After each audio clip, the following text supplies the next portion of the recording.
దేవుని స్తోత్రం. హల్లెలూయా, హల్లెలూయా. నజరేయుడైన యేసు క్రీస్తు కృపానామని ఇక్కడ నేను గణపరచాలని ఆశ కలిగి ఉన్నాను. లోక పాపమును మోసుకొని పోవు దేవుని గొర్రెపిల్ల ఆయన నజరేయుడైన యేసు క్రీస్తు ప్రభు వారు ఎవరిని బాధపరచడానికి, ఎవరిని గాయపరచడానికి అయితే కాదు, కానీ మన భారతదేశంలో యేసు ప్రభు ప్రేమను చాటమన్నారు. దేవునికి మహిమ కలుగును గాక. హల్లెలూయా. ఆయన ప్రేమను చాటమంటే దేశంలో ఉన్నవారు ప్రేమను ముక్కలు చేస్తున్నారు. హల్లెలూయా. దేవునికి మహిమ కలుగును గాక.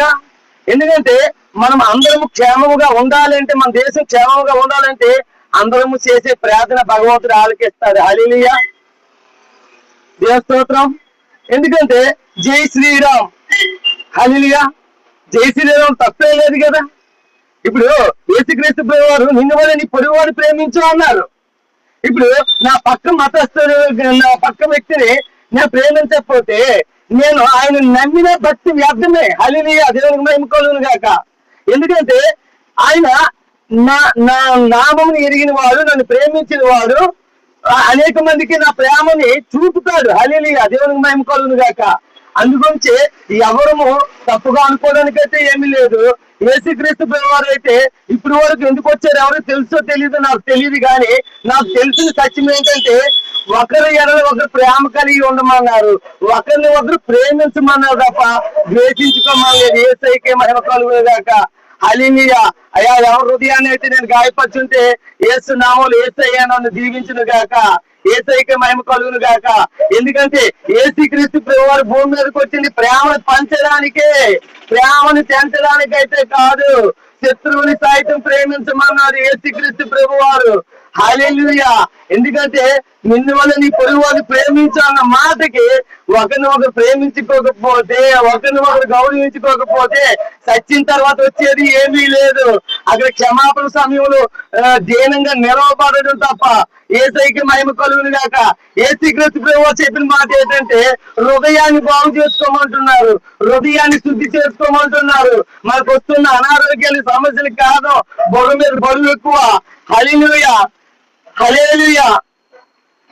గూడి విడిసి గోవా ఎగిరింది తల మీదుగా, మరి అడిగింది ఆ కరకు భావం తెలియక, గుప్పెడంత గుండె తొలికింది కన్నీరుగా, నీ చిత్తమా మరి సందేహమా, నీ కోసమే అడుగు పెట్టగా, నీ కృపాలను కౌగిలించగా అర్థమయ్యేన నీకు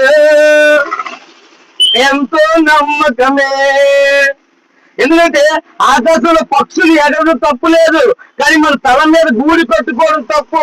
అలాగే మనం హృదయంలో లేనిపోనివి అనేక రకాలన్నీ హృదయంలో దాచుకొని అసలు మనం ఎందుకు భూమి మీదకి వచ్చాము, అసలు ఈవేళ మన జీవితం ఏంటో ఆలోచించాం, ఎవరెవరి గురించి ఆలోచిస్తాం, ఏవేవో చేస్తాం.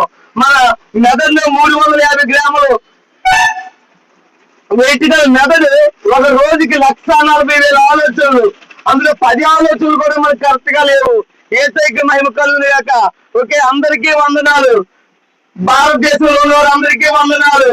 అందరము ఒకప్పుడు ప్రార్థన చేసే ఆ రీతిగా ఉండగలిగితేనే యేసయ్యకి మహిమ కలుగును గాక. భారతదేశంలో మాతృభూమి, భారతీయులు నా సహోదరులు, నేను నా దేశాన్ని ప్రేమిస్తున్నాను. నా దేశంలో ఉన్న స్త్రీలందరూ నాకు అక్కలు, చెల్లెళ్ళు, పిన్నులు, పెద్దమ్మలు ఈ విధంగా హృదయాన్ని క్లియర్ చేసుకొని ఉంటే మన మీద యుద్ధం చేసేవాడు ఇంకెవడు రాడు. హల్లెలూయా. మోసం చేసేవాడు ఎవడు రాడు. హల్లెలూయా. యేసయ్యకి మహిమ కలుగును గాక. ఆయన మన భూమి మీదకి వచ్చి మరణం జయించి, మృత్యుని జయించి 3వ దినాలు లెగిసి మరణమా నీ ముళ్ళెక్కడ అడిగారు యేసుక్రీస్తు వారు. ఆయనకి మహిమ కలుగును గాక. హల్లెలూయా. నా హిందూ సోదరులందరికీ ఆ సంతోషం నిమిత్తం జై శ్రీరామ్. హల్లెలూయా. ఎందుకంటే నిన్ను వల్ల నీ పొరుగువారిని ప్రేమించు అన్నారు నా యేసుక్రీస్తు ప్రభువారు. నిన్ను నేను ప్రేమించకపోతే నేను చేసిన భక్తి వ్యర్థమే, నా ప్రార్థన వ్యర్థమే. యేసయ్యకే మహిమ కలుగును గాక. నజరేయుడైన యేసయ్యకి మహిమ కలుగును గాక. ఆయన మరణంలో విలిచి 3వ దినాన్ని లేచి వచ్చి మీకు విశ్రాంతి స్థానం సిద్ధపాటు చేయడానికి వెళ్తున్న మాట ఇచ్చారు. మాట తప్పని వారు. యేసయ్యకే మహిమ కలుగును గాక. ఆమేన్. యేసయ్య ఇచ్చిన సువార్త ఈ సెంటర్లో చాటించిన ప్రభువా, విన్నవారు, చూచిన వారు, ఆలకించిన వారు, వీడియో చూస్తున్న వారు నజరేయుడు యేసు నామములో దీవింపబడును గాక. ఎవరు హృదయాలు గాయపరచాలంటే కాదు. యేసయ్యకే మహిమ కలుగును గాక. నా పాదధూళి దులిపి ప్రభా నా ప్రయాణాన్ని చేతులకు అప్పచెప్పుకుంటూ ముందుకు కొనసాగుతున్నాను తండ్రి. ఆమేన్. ఆమేన్. యేసయ్యకే మహిమ కలుగును గాక. హల్లెలూయా. ఈ వీడియో చూస్తున్న వారందరూ దీవింపబడుదురుగా చేస్తున్నాము. ఆమేన్.